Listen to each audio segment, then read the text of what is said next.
Sa ngayon po, patuloy pa rin ang pag-iral ng easterlies or ito po yung hangin na nanggagaling sa dagat Pasipiko at patuloy pa rin umiiral sa malaking bahagi ng ating bansa. And kung makikita po natin sa satellite image, wala po tayo namamataan na low pressure area o bagyo sa loob at labas ng ating Philippine Area of Responsibility na posibleng magdulot ng malawakang pag-ulan sa anumang bahagi ng ating bansa. So generally, fair weather conditions pa rin po tayo ngayong araw sa malaking bahagi ng ating kapuluan.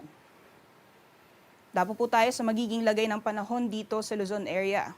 For areas po ng Northern Luzon, mababa yung tsansa na makakaranas po tayo ng mga pag-ulan. Samantalang pulo-pulo naman yung mga pag-ulan na mararanasan sa nalalabing bahagi ng Luzon area. So fair weather conditions pa rin po tayo ngayong araw, liban na lamang sa mga tsansang isolated rain showers or thunderstorms sa iilang bahagi ng Luzon area.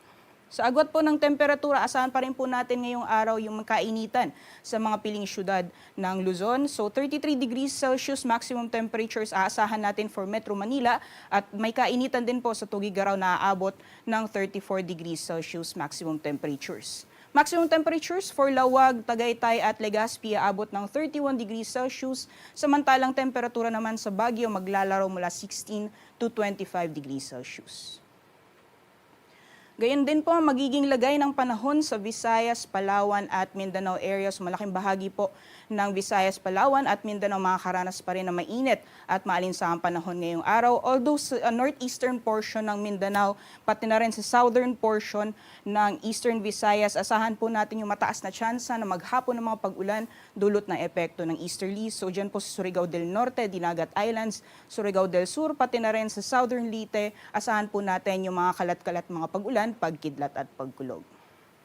Para po sa temperatura sa mga piling syudad sa Visayas, Mindanao at Palawan areas, may kainitan pa rin ang inaasahan ngayong araw sa Calayan Islands. Maximum temperatures aabot ng 33 degrees Celsius, gayon din sa Davao, and 34 degrees Celsius naman maximum temperatures para sa Zamboanga.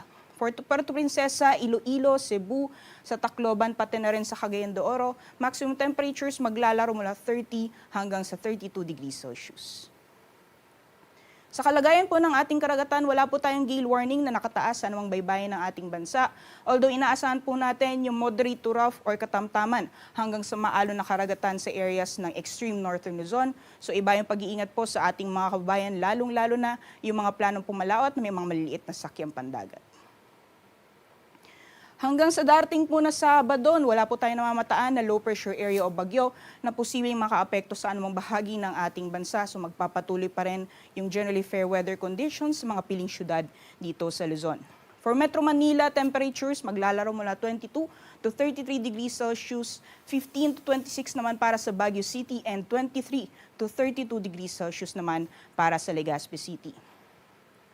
Gayon din po sa mga piling syudad dito sa Visayas, magpapatuloy pa rin yung mainit at maalinsahang panahon. May mga tsansa pa rin ng mga pulo-pulong mga pag-ulan, pagkidlat at pagkulog hanggang sa darating na Sabado po yan.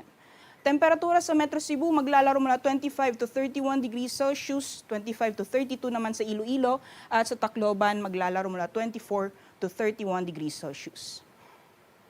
Ngayon din sa mga piling syudad dito sa Mindanao, magpapatuloy yung mainit at maalinsahang panahon, liban na lamang yung mga tsansang isolated rain showers or thunderstorms kadalasan sa hapon o sa gabi hanggang sa darating na weekend po yan. Temperatura sa Metro Davao maglalaro mula 24 to 33 degrees Celsius, Cagayan de Oro 24 to 31 at sa Zamboanga naman 25 to 34 degrees Celsius.